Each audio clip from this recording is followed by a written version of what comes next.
The parking lot smells like gasoline and cold asphalt. 30 Hell's Angels stride toward their motorcycles, leather creaking, boots echoing. They've just finished a tense territorial meeting inside the warehouse, peaceful but exhausting. A small figure bursts from the shadows. Zara Williams, 10 years old, black, wearing a faded purple hoodie, runs straight into the center of the lot, arms spread wide. "Stop!" her voice cracks. "Don't start your bikes!" Laughter ripples through the crew. One biker, Diesel, barrel-chested, tattooed neck, revs his engine mockingly. The roar is deafening. Zara doesn't run. She throws herself against the lead bike, gripping the handlebars. "Please! They put bombs! I saw them! If you start them, you'll die!"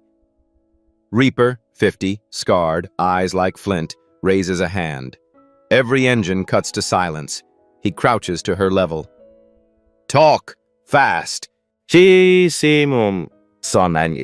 What this 10-year-old girl said next would not only save 30 lives, it would expose a conspiracy that reached the highest levels of power and turn the most feared men in Chicago into her fiercest protectors. 30 minutes earlier. Zara sits in the alley beside the warehouse, knees pulled to her chest, doing math homework under a flickering streetlight. The notebook is worn, pages dog-eared. She uses a pencil stub barely 2 inches long. Her mother, Keisha Williams, is inside the building, 3rd floor, scrubbing floors in an accounting firm. Night shift, 11 p.m. to 6 a.m. Keisha has 2 other jobs, laundromat during the day, weekend catering when she can get it. Tonight, the neighbor who usually watches Zara had a family emergency. Bringing her daughter to work violates company policy, but leaving a 10-year-old alone in South Chicago at midnight isn't a choice. It's a death sentence. So Zara waits. She's good at waiting, good at being invisible. She hears the engine before she sees the van. A white cargo van, no markings, pulls into the parking lot adjacent to the alley. Zara's instinct, honed by years of living in a neighborhood where you mind your business or you die, tells her to shrink behind the dumpster. 4 men exit. They move like soldiers, efficient, synchronized, silent. Dark clothing, tactical boots. One opens the back of the van, pulls out a large toolbox. Zara's heart hammers. She should look away. She should focus on her homework, but she doesn't.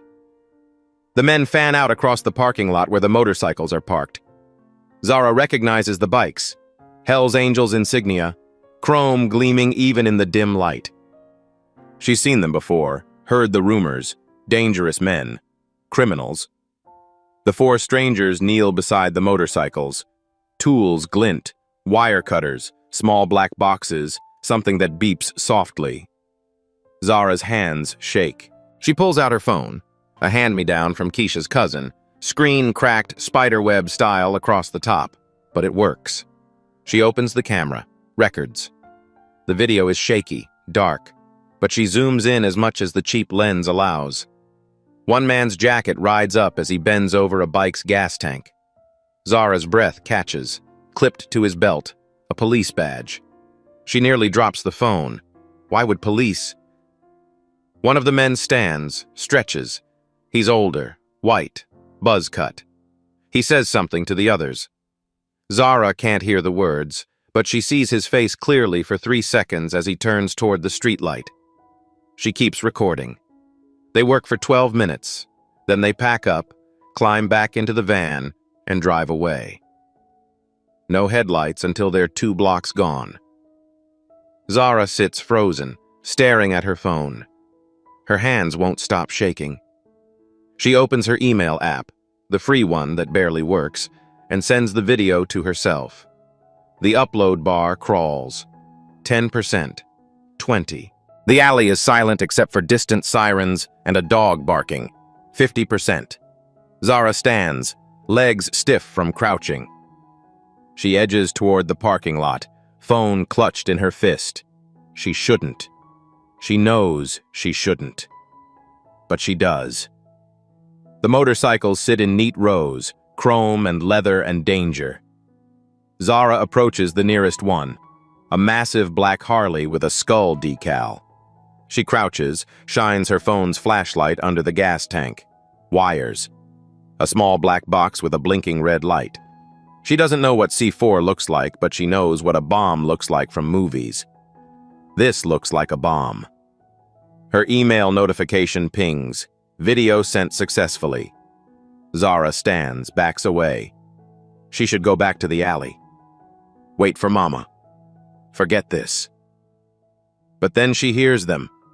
Boots on concrete, voices low and rough, the jingle of chains. The bikers returning from their meeting. 30 men, walking toward motorcycles rigged to explode. Zara thinks of Mama, thinks of the pastor at the church they visit on Christmas and Easter, the one who says, "Do unto others." Thinks of her 4th grade teacher, Ms. Lane, who tells her, "Smart isn't enough, baby. You gotta be brave too." She thinks of the men who planted the bombs, men with badges, and she runs.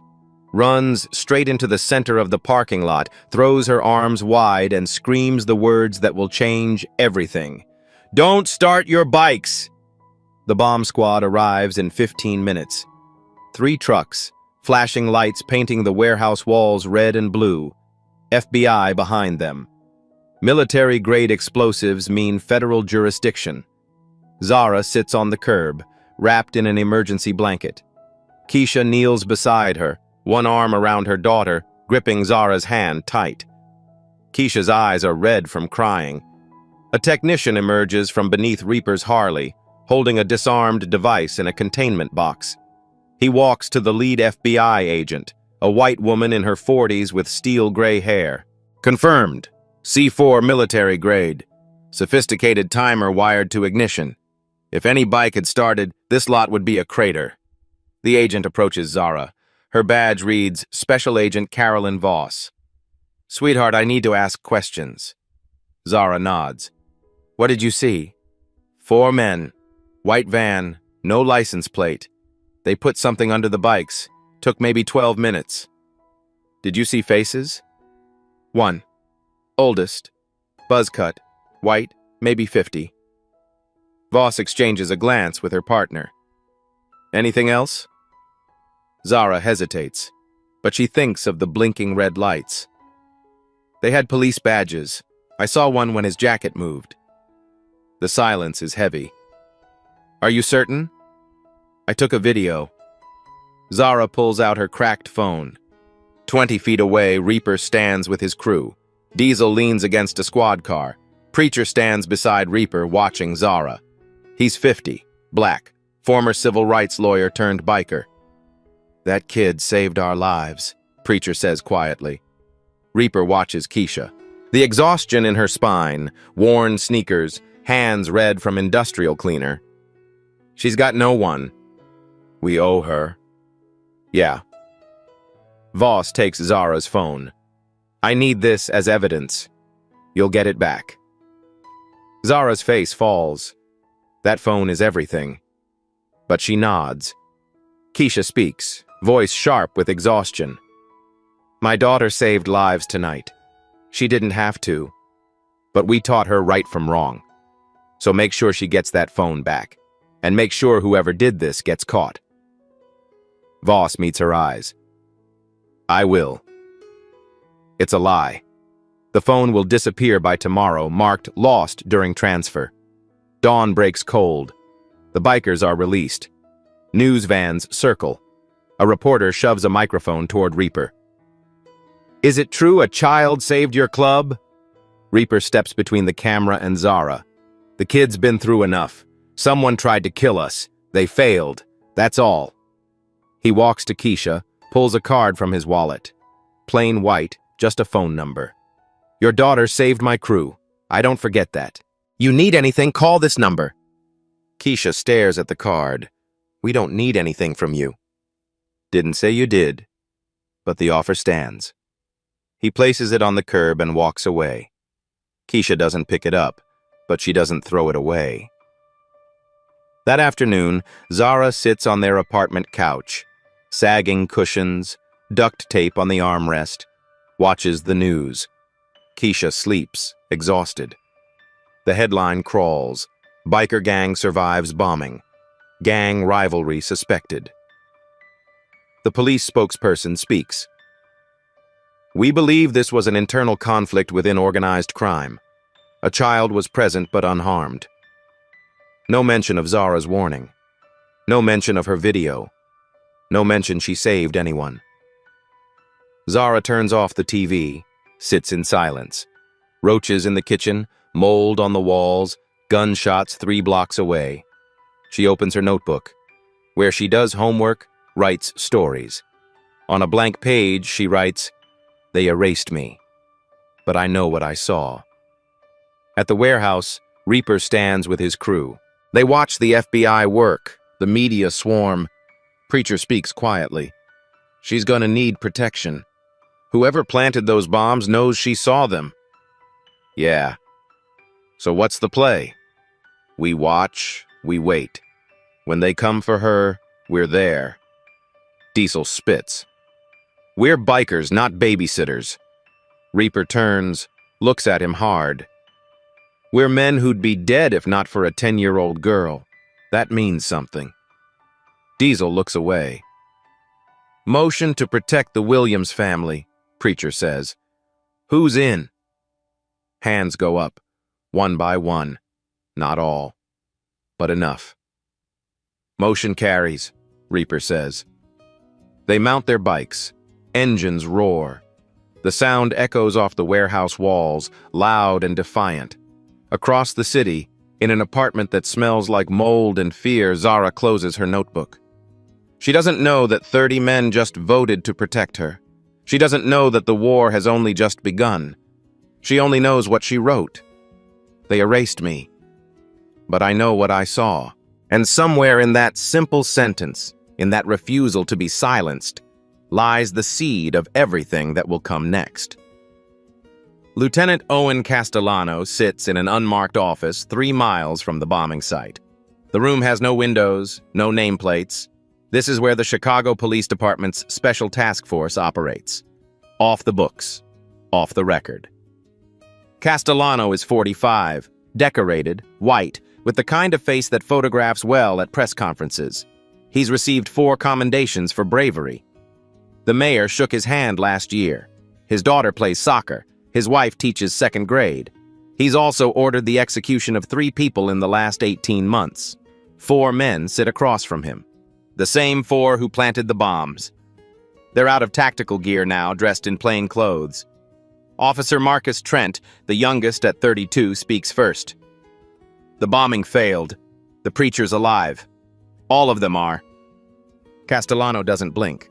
I'm aware. There's a witness. There's a kid. She saw us. Now Castellano looks up. Define kid. Maybe 10 years old, black girl. She was hiding in the alley. Must have recorded us because the FBI took her phone. Castellano stands, walks to a filing cabinet, pulls out a folder. Inside are surveillance photos from the scene.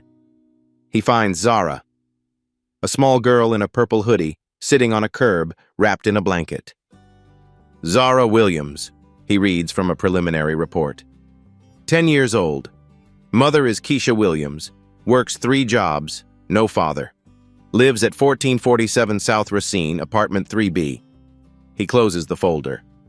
We don't go after her directly. We make the family unstable. CPS investigation, eviction proceedings, mother loses jobs. The system does what it does. The girl disappears into foster care. Problem solved. Trent shifts uncomfortably. What about the phone? The video? Already handled. I have people in evidence lockup. By tomorrow, that phone will be lost during transfer. Castellano sits back down. Gentlemen, we've come too far to let a child derail this. Preacher has body cam footage of the Brooks shooting. If that surfaces, we go to prison for murder. So we eliminate threats. Quietly. Efficiently. Trent nods slowly. The others follow. What about the angels? Hayes asks. Let them look. We're ghosts. Castellano opens another file. Brooks, Jamal. Inside is a photo of a 16-year-old black kid in a basketball jersey, smiling. This is what happens when people see too much. The room falls silent. I want the Williams family destabilized within 72 hours. Quietly. Just paperwork and pressure. The four men stand and leave. Castellano stays behind, looking at Zara's photo. 10 years old, bright eyes. The kind of kid who probably gets straight A's, helps her mother, dreams of a better life. He feels nothing. He's learned not to. Across town, Detective Sarah Huang sits in her car outside the FBI field office. She's 42, Asian American, 20 years on the force. She just spent an hour trying to retrieve Zara Williams's phone from evidence. It's gone. Not misplaced. Gone. And the clerk who checked it this morning now claims he never saw it. Huang opens her notebook, writes down everything she remembers from her interview with Zara. The description of the men, the badges, the white van. She takes a photo of her notes with her personal phone, emails it to an encrypted account. Then she writes Lieutenant Owen Castellano's name, underlined 3 times. She doesn't have proof yet, but she's been a cop long enough to recognize a cover-up. At the Hells Angels clubhouse, Reaper sits at a scarred wooden table surrounded by his crew. 30 men, leather and denim, tattoos and scars. They're drinking beer, but nobody's laughing. The preacher stands. Someone tried to kill us last night. Professional work. And that little girl saved every one of us. Diesel spits. So what? We send flowers? We owe her, Reaper says quietly. The room goes silent. A kid put herself between us and death. Didn't ask for anything. Just did it because it was right. The preacher adds, she's also the only witness. They'll come for her. Reaper stands. Then we make sure they don't get to her. The clubhouse smells like motor oil, cigarette smoke, and spilled beer. It's not a place for children or polite society. The walls are covered in patches, photos of fallen brothers, and a faded American flag with 13 stars. This is where the Hells Angels make decisions that can't be made in daylight. Reaper stands at the head of the table. 30 men sit or lean against walls, watching him. Some have been with the club for decades. Others are newer, still proving themselves. But they all share one thing: loyalty to the patch on their backs. The kid who saved us is named Zara Williams, Reaper begins. 10 years old. Lives with her mother in a shithole apartment in South Racine. Mother works 3 jobs just to keep the lights on. No father, no family support. They're barely surviving. He pulls out a folder. Inside are photos he had someone take discreetly. Zara walked to school alone. Keisha leaves for work before sunrise. The eviction notice taped to their apartment door. 2 days ago, police raided their apartment. Anonymous tip about drug activity. Found nothing because there was nothing. But the landlord got spooked. Served them eviction papers. 30 days. Diesel leans forward. How do you know this? Because I've been watching. Because whoever planted those bombs knows she saw them. They're erasing her. Quietly. Systematically. The preacher steps up holding a different folder. It gets worse. I made some calls. Keisha Williams was fired from her cleaning job yesterday. Building management got a call from someone claiming she violated safety protocols by bringing her daughter to work. Which she did, but they never cared before. Someone pressured them. The room murmurs. Anger ripples through the crew. Tommy, the club's vice president, speaks up. He's black, 48, with a scar running from his temple to his jaw. So what are we talking about here? Are we playing guardian angels now? We're paying a debt, Reaper says flatly. That girl stood between us and death. She didn't have to. She could have stayed hidden, let us die, gone home safe. But she didn't. And now the system is crushing her for it. The preacher clears his throat. There's something else you need to know. 3 months ago, I witnessed a shooting. Castellano's task force executed a 16-year-old kid named Jamal Brooks, unarmed. Shot him in the back, then planted a gun on him. I have body cam footage. I got it from a rookie cop who couldn't live with what he saw. Castellano doesn't know it exists, but he suspects I have something. That's why he tried to kill me. Kill all of us. The room goes dead silent. Diesel's face darkens. And the girl saw them planting the bombs? Yeah, which makes her a witness to the attempted murder of 30 people. Castellano can't let that stand. He'll bury her and then he'll come for me. Tommy stands. So what's the play? Reaper looks around the room. We protect her. We keep her family stable. We make sure Castellano knows that if he touches her, he's touching us. And when the time's right, we expose him, publicly, with evidence he can't deny. Diesel crosses his arms. We're not a charity, Reaper. We're a motorcycle club. We got our own problems. Feds breathing down our necks, territory disputes. Now you want us to adopt some kid? I want us to have honor, Reaper snaps. Remember what that word means? That little girl has more honor than half the men I've met in my life. She saved us because it was the right thing to do, not because she wanted something, just because. And if we let the system erase her for that, then we're exactly what they say we are. Criminals, thugs, nothing. He lets the words hang. So I'm calling a vote. Do we protect Zara Williams and her mother, yes or no? The preacher raises his hand. Yes. Tommy studies Reaper for a long moment, then nods. Yes. One by one, hands go up. Some quickly, some slowly. When the count is done, 26 vote yes, 4 vote no, including Diesel. Motion carries, Reaper says. Here's how this works. First, we stabilize them financially. I want $5 grand in an envelope delivered anonymously. Covers rent, food, bills, no note, no name, just cash. Tommy nods. I'll handle it. Second, we watch their building. Rotating shifts. If Castellano's people come around, we know about it.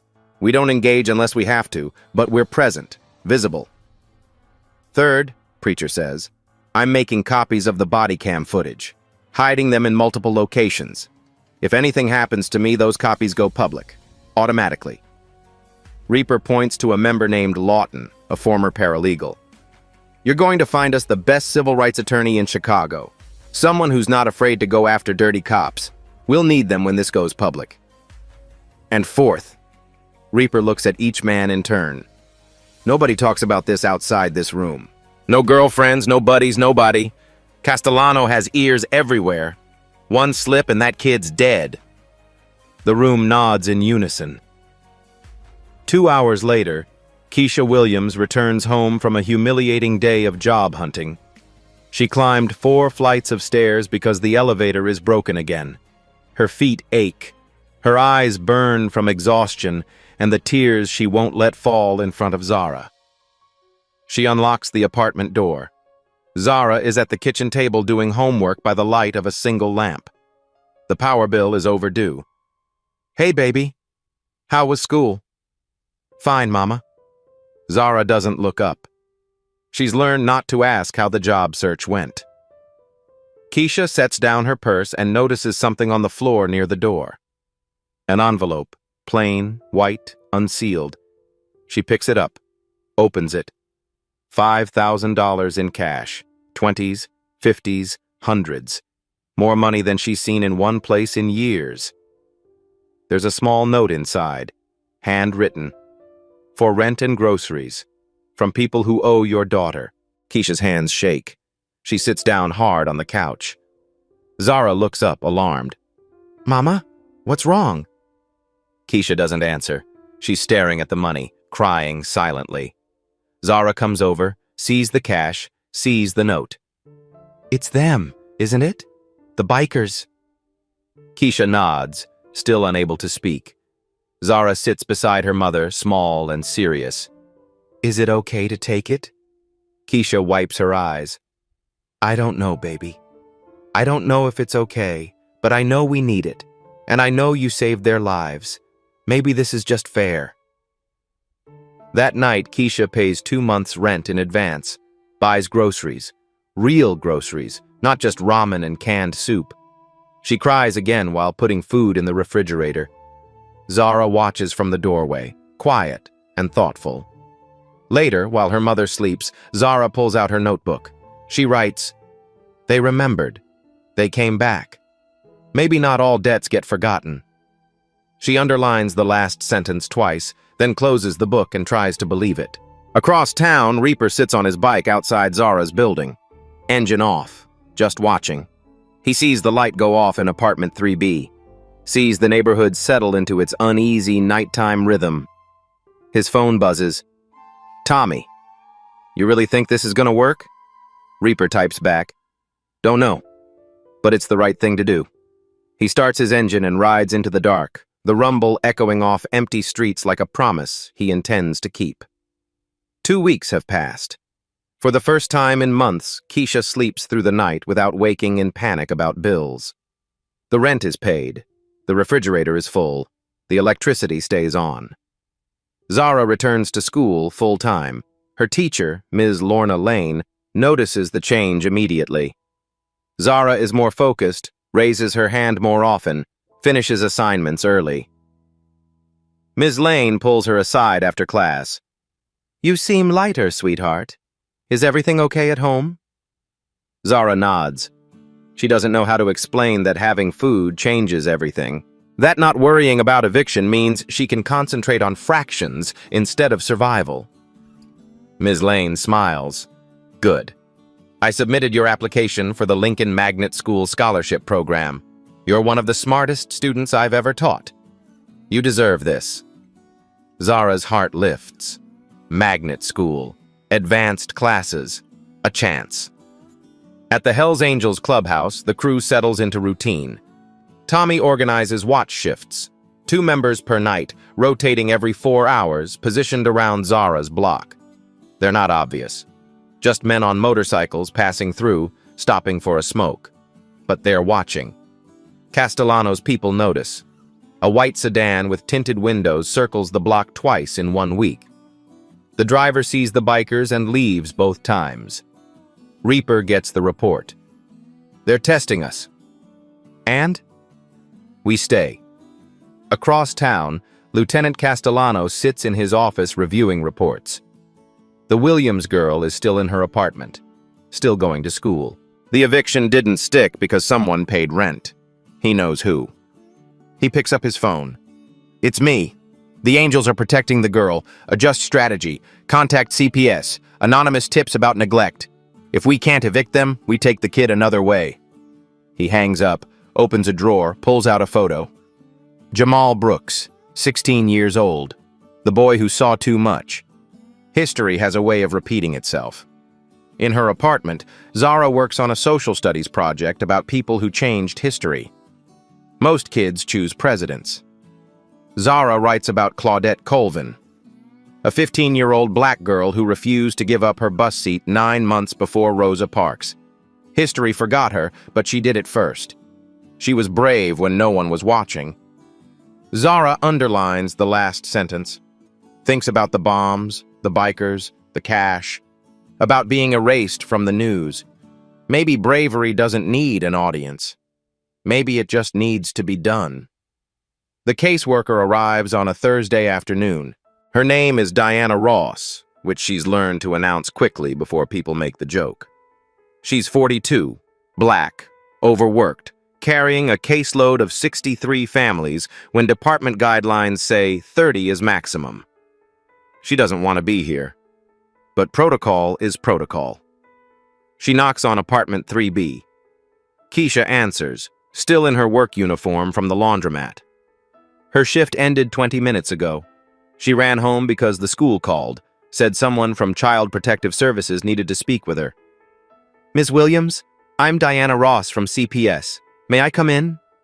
Keisha's face goes pale. "What's this about?" "We received reports. I need to do a home visit. Standard procedure." Keisha steps aside. Diana enters, notepad in hand, eyes scanning. The apartment is small, cramped, but clean.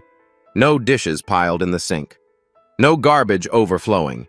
The furniture is old, patched with duct tape, but not filthy. There's food in the refrigerator. She checks discreetly. Milk, eggs, bread, vegetables, real food. Zara sits at the kitchen table doing homework. She looks up, wary. "Hi, sweetheart. I'm Ms. Ross. Just here to talk to your mom, okay?" Zara nods but doesn't smile. Diana sits on the couch, opens her folder. "Ms. Williams, we've received multiple anonymous reports over the past week. Concerns about your daughter being left unsupervised at night. Concerns about exposure to dangerous individuals. Concerns about unstable housing." Keisha's hands ball into fists. "Who reported this?" "The reports are anonymous, but I have to investigate. Can you tell me about your work schedule?" "I work day shift at Sud's Laundromat, 8 to 4. I'm home by 4:30 every day.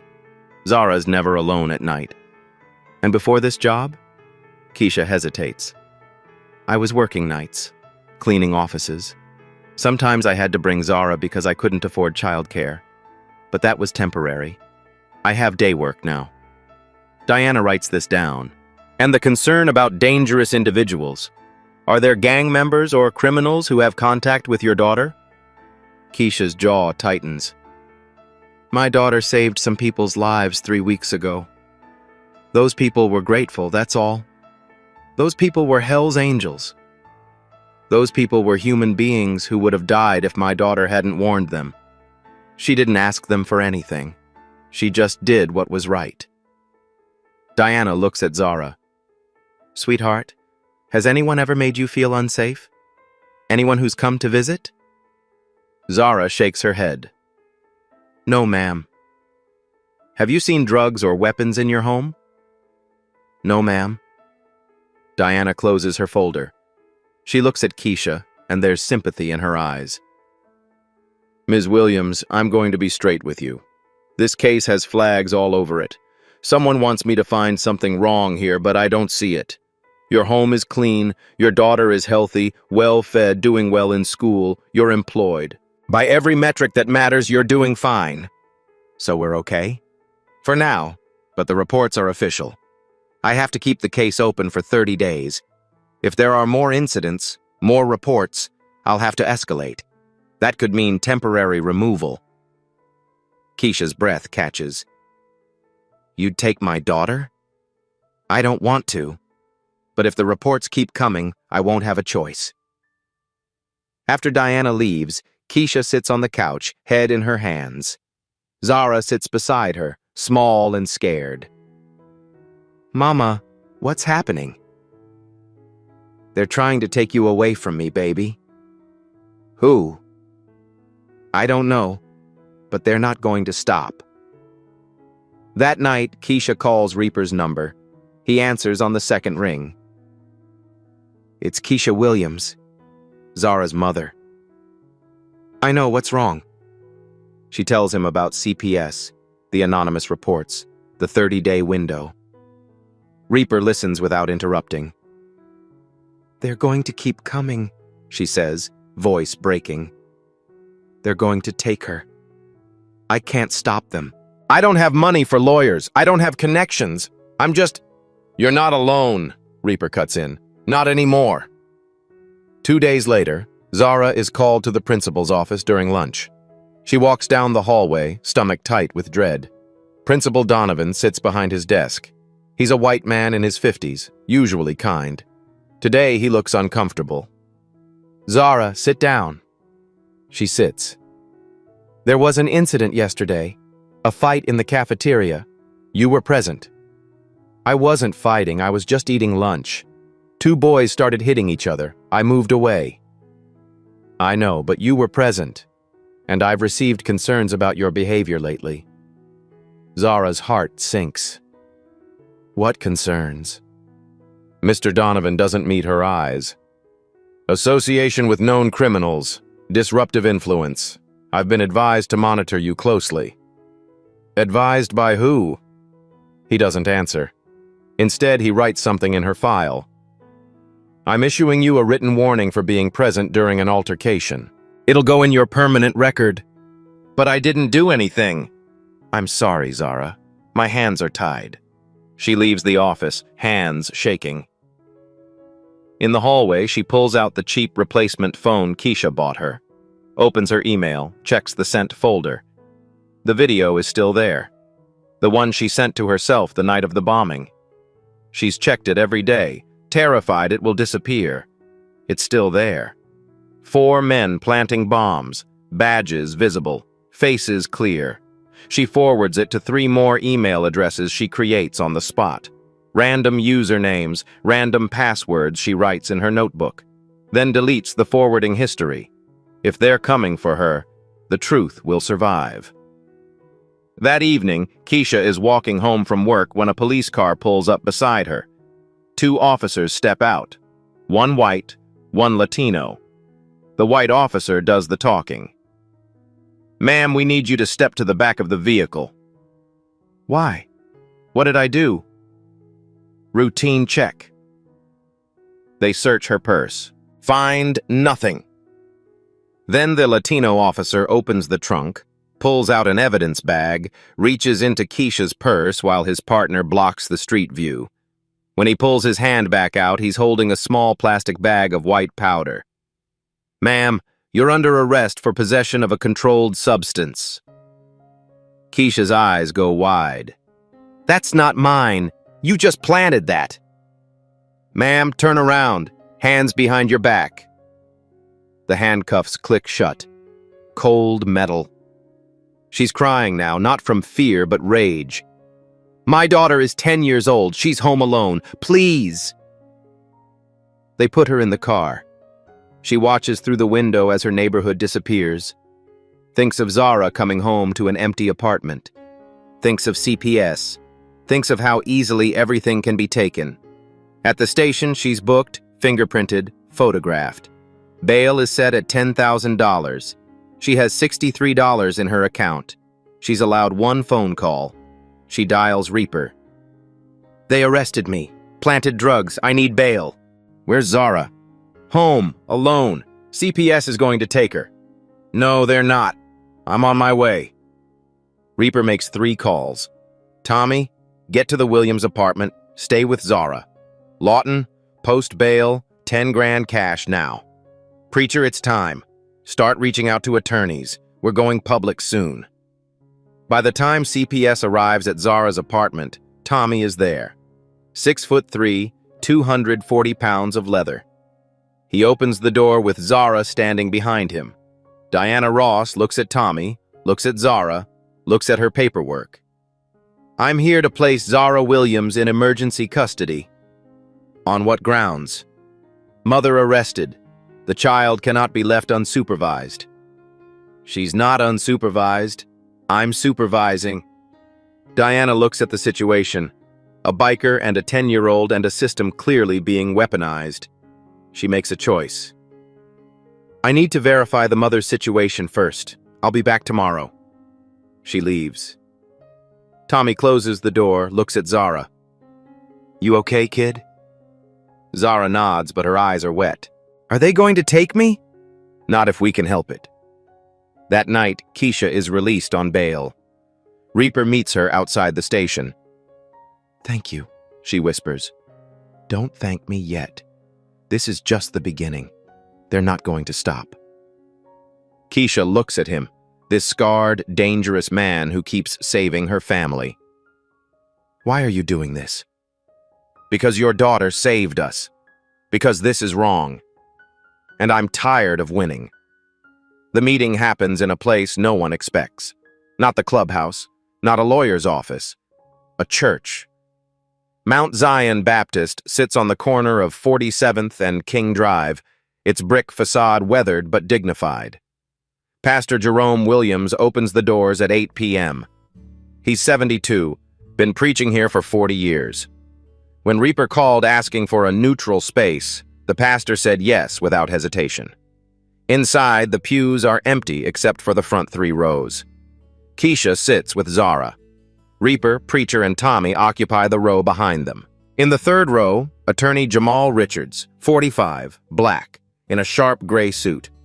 He's a civil rights lawyer who takes cases nobody else will touch. Detective Sarah Huang enters last. She's in plain clothes, no badge visible. She sits at the end of the row, keeping distance. Richards stands. Let's be clear. We're building a case against a decorated police lieutenant and his task force. They've committed attempted murder, evidence tampering, harassment, and false arrest. They're also responsible for killing Jamal Brooks, an unarmed 16-year-old 3 months ago. This is David versus Goliath, except Goliath has guns, badges, and the system. What do we have? Reaper asks. Richards opens his briefcase, pulls out folders. Zara's video of the bombing. 4 men with visible badge numbers planting C4. That's attempted murder 30 times. He slides a folder to Preacher. Body cam footage of the Jamal Brooks shooting. Castellano's voice giving the order. His team planted the weapon. That's first-degree murder and conspiracy. Another folder to Detective Huang. Evidence log showing Zara's phone disappeared within 12 hours. Officer Marcus Trent signed it out. He's one of Castellano's men. Evidence tampering. He looks at Keisha. Arrest records showing cocaine possession. No prior history. Bail set artificially high. False arrest and attempted kidnapping via the foster system. Richards closes his briefcase. Together, these paint a picture of a criminal enterprise under the cover of law enforcement. But here's the problem. Normal channels, this disappears. Castellano has people everywhere. Judges, prosecutors, evidence clerks. We file charges, they get buried. So what do we do? Keisha asks. We go public. Press conference, social media, direct-to-news outlets. Release everything at once. Make it too big to bury. Detective Huang speaks. You do that, you paint targets on yourselves. Castellano won't just discredit you. He'll destroy you. He's already trying, Keisha says quietly. Might as well make it mean something. The Preacher pulls out a USB drive. I've made 5 copies of the body cam footage. Hidden in 5 locations. My ex-wife has one. She doesn't know what's on it, just instructions to release it if something happens to me. The safety deposit box has another. Richards has one, Reaper has one, and I buried one. Richards nods. Good. Redundancy keeps us alive. Detective Huang, are you willing to testify? Huang's jaw tightens. If I testify, my career is over. Yes. Long silence. Then Huang nods. Jamal Brooks was 16. I read the report. Unarmed suspect, shot fleeing. I knew it was wrong. I didn't say anything. I've lived with that for 3 months. So yes, I'll testify. Richards makes a note. We need Nia Brooks, Jamal's mother. She deserves to know what happened, and her testimony will humanize this. I'll reach out, Preacher says. It should come from me. When do we go public? Reaper asks. Richards checks his calendar. Castellano is receiving a Medal of Valor next week. Tuesday, 2 p.m., police headquarters. Press will be there. Politicians, cameras everywhere. We hijacked it. How? Tommy asks. We show up. All of us. Zara presents the evidence. Detective Huang testifies. Nia Brooks speaks. The angels provide security and witness presence. We turn his celebration into his arraignment. They'll arrest us, Keisha says. Maybe. But by then, the evidence will be uploaded everywhere simultaneously. Arrest us. It looks like retaliation. Reaper looks at Zara. Kid, you understand what this means. You'll be on camera. Your face is everywhere. People will know your name. You'll never be invisible again. Zara thinks about Claudette Colvin, about being erased, about the 30 men who would be dead if she'd stayed silent. I don't want to be invisible, she says. I want to be heard. Richard smiles. Then let's make some noise. The meeting breaks up an hour later. Pastor Williams watches them file out, this unlikely coalition. "You think they have a chance?" his wife asks. "David had a sling and a stone. They've got the truth. Sometimes that's enough." Outside, Reaper walks Keisha and Zara to Tommy's truck. The streets are dark, dangerous. But for the first time in weeks, Keisha doesn't feel afraid. "Tuesday," she says. "We end this Tuesday." Tuesday arrives cold and clear. The kind of Chicago morning where your breath ghosts in the air and the wind cuts through your jacket like a blade. Chicago Police Headquarters is dressed for celebration. Red carpet leading to the entrance. Banners announcing the Medal of Valor ceremony. News vans line the street. Satellite dishes pointed skyward.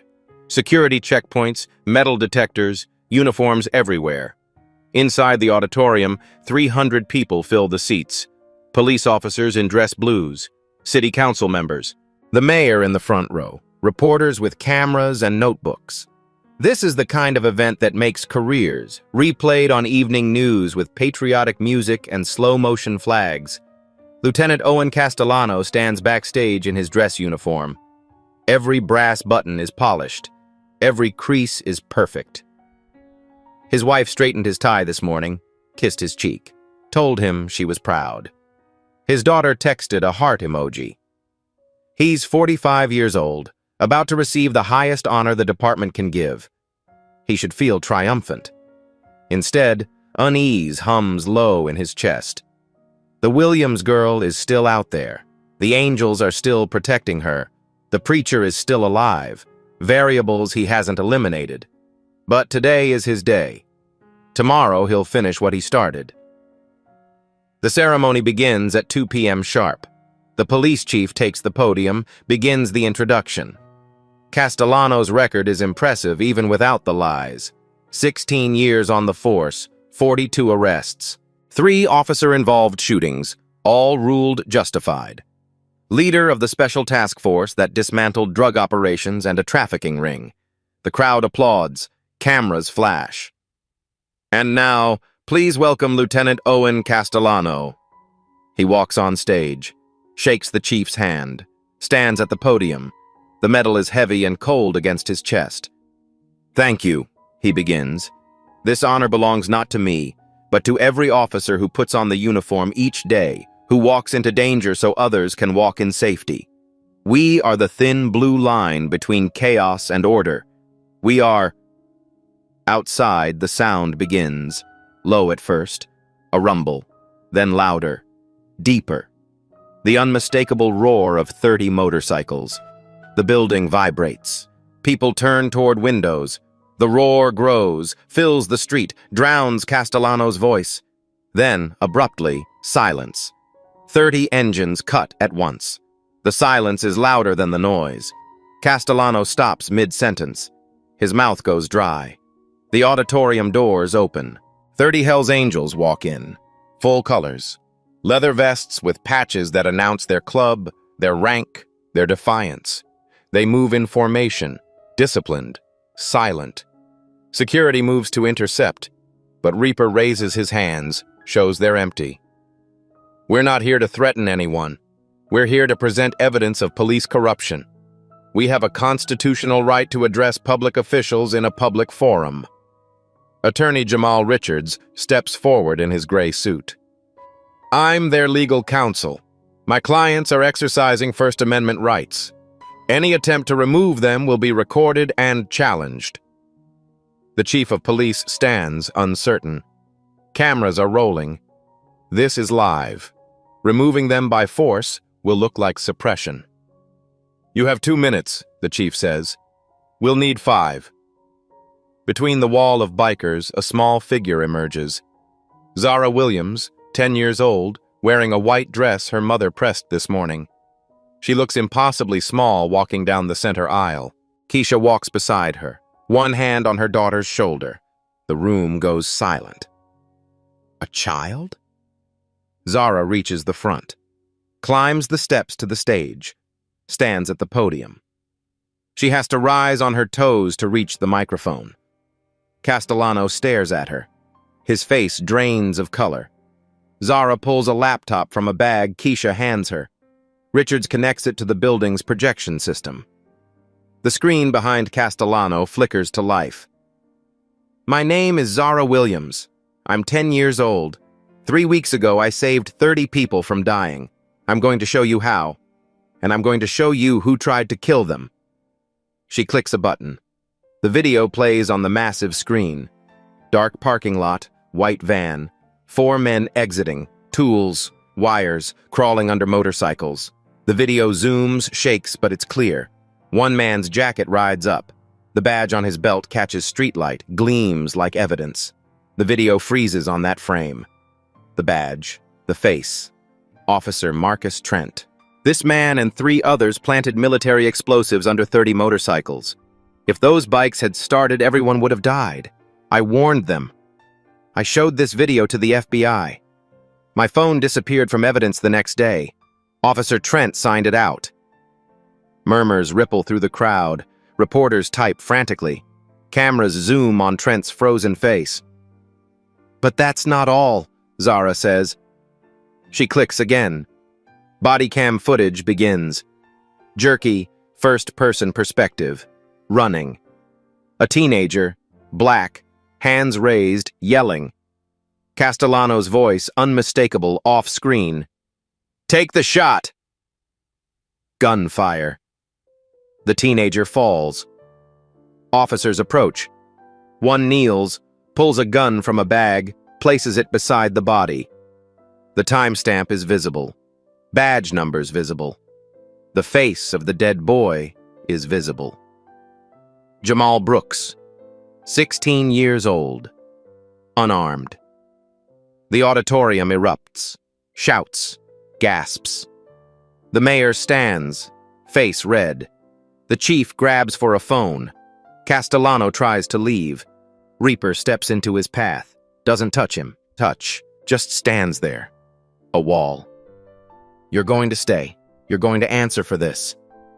From the audience, a woman stands. Nia Brooks, 38, black, wearing a black dress, face carved from grief. She walks to the stage, climbs the steps, stands beside Zara. That was my son, Jamal Brooks. He was 16. He wanted to be an engineer. He had a scholarship. You killed him and you lied. Detective Sarah Huang stands in the back. She walks forward, pulls out her badge, holds it up. I'm Detective Sarah Huang, CPD. I can corroborate this evidence. I witnessed tampering in the Williams case. I have documentation. I'm willing to testify under oath. Federal agents in dark suits move through the side doors. FBI. They approach Castellano. Lieutenant Owen Castellano, you're under arrest for conspiracy to commit murder, obstruction of justice, evidence tampering, and violations of civil rights under color of law. Castellano's hands are cuffed behind his back. The metal on his chest catches the light one last time before he's led off stage. The cameras capture everything. His face, his fall, the little girl who brought him down. Reporters swarm, questions fly. Richards steps to the microphone.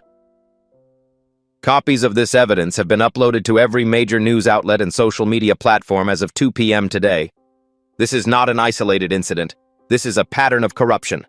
We demand a full federal investigation into the Special Task Force and everyone connected to it. The police chief tries to speak, but the room is chaos. Reaper puts his hand on Zara's shoulder. You did good, kid. She looks up at him. Is it over? The hard part is. Outside, as Castellano is loaded into a federal vehicle, he looks back at the building, at the little girl standing on the steps between a biker and her mother, the girl he tried to erase. She's not invisible anymore, and neither is his guilt. Across the city, in living rooms and offices and coffee shops, people watch the footage. The bombing video, the execution. The 10-year-old girl who stood up and said enough. By evening, it's the top story on every network. By midnight, it's viral. Hashtags trend. Politicians issue statements. The Department of Justice announces an investigation. In a small apartment in South Racine, Keisha holds her daughter and cries. Not from fear, From relief. You were so brave, baby. I was scared, Mama. Brave doesn't mean not scared. Brave means scared and doing it anyway. 48 hours after the press conference, Lieutenant Owen Castellano and 4 members of his task force are formally indicted by a federal grand jury. The charges are extensive: conspiracy to commit murder, obstruction of justice, deprivation of rights under color of law, evidence tampering, and the wrongful death of Jamal Brooks. The mayor holds a press conference, apologizes to the Brooks family, announces a complete overhaul of the Special Task Force oversight protocols. Keisha Williams receives a call from the Cook County State's Attorney. All charges against her are dropped. The arrest record is expunged. Furthermore, she's awarded a settlement of $25,000 for wrongful arrest and harassment. She cries when she hangs up. Zara hugs her, small arms wrapped tight around her mother's waist. We're going to be okay, Mama. Yeah, baby, we are. The CPS case is closed. Diana Ross delivers the news personally, sitting in their apartment one last time. I'm sorry for what you went through. The system failed you, but you have an incredible daughter. Keisha nods. I know. 2 weeks later, Zara receives a letter. The Lincoln Magnet School Scholarship Committee has not only reinstated her application but expedited it. She's been accepted for the spring semester, full scholarship, advanced placement classes, a chance, Ms. Lane presents the letter in front of the whole class. The students applaud. Zara's face burns with embarrassment and pride. That night, Keisha uses part of the settlement as a down payment on a 2-bedroom apartment in a better neighborhood. Not perfect, but safer. The apartment has working heat, no roaches, and a window in Zara's room that looks out on a small park. Zara stands in her new bedroom, empty except for her backpack and a sleeping bag. Keisha watches from the doorway. You okay, baby? It feels too good to be real. It's real. We earned this. The Hells Angels throw a quiet celebration at the clubhouse. Reaper presents Zara with a gift, a leather-bound journal, her initials embossed in gold. For writing down what matters, like you did for us. Zara opens it. On the first page, in Reaper's handwriting, we were dead men until you saved us. Now we're your debt. Forever. She looks up at him, eyes shining. Thank you for believing in me. Reaper crouches to her level. No, thank you. You reminded us what we're supposed to be, protectors of anyone who needs it. That's an honor. Tommy approaches with an envelope. From the crew, college fund. We're adding to it every year until you graduate. Inside, a check for $10,000. Keisha gasps. We can't. You can, Preacher says. That girl is going to change the world. We're just making sure she gets the chance. Across town, Nia Brooks kneels at her son's grave, fresh flowers in her hands. Jamal would have been 17 next month. She touches the headstone. They got him, baby. The man who killed you is going to prison. It won't bring you back. But people will remember you now, not as a statistic, as my son. She stays until sunset. Today, for the first time, she feels something other than rage and grief. She feels peace. 1 year later, Zara Williams stands on a stage in Washington, D.C. She's 11 now, taller, more confident.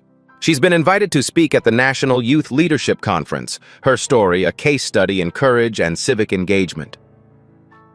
A year ago, I saw something terrible, she says into the microphone. Her voice is steady, clear. I could have stayed silent, but my mama taught me that if you can help, you do, even if it's scary, especially if it's scary, because silence protects the powerful. Truth protects everyone. The audience of 2,000 students and educators rises in standing ovation. Back in Chicago, a mural covers the side of a building on South Racine. Zara standing between motorcycles, arms spread wide, the words painted above her. Courage has no size. Neighborhood kids gather to see it daily. It's become a landmark. Illinois passes Jamal's Law, mandatory independent body cam review for all officer-involved shootings. Nia Brooks and Zara attend the signing. The governor thanks them publicly. In a small classroom at Lincoln Magnet School, Zara sits in advanced mathematics. She's thriving. At lunch, she opens her journal, writes, "Maybe bravery isn't about being fearless. Maybe it's about being afraid and doing it anyway." She closes the book, smiles. Across town, Reaper sits on his motorcycle outside her school, engine idling, just watching, making sure she's safe. He'll keep watching. That's what family does. And Zara Williams? She's just getting started. If this story moved you, hit that like button, subscribe to Black Tales Stories for more stories of courage and justice, and tell us in the comments, what would you do if you witnessed something wrong? Your voice matters. Use it.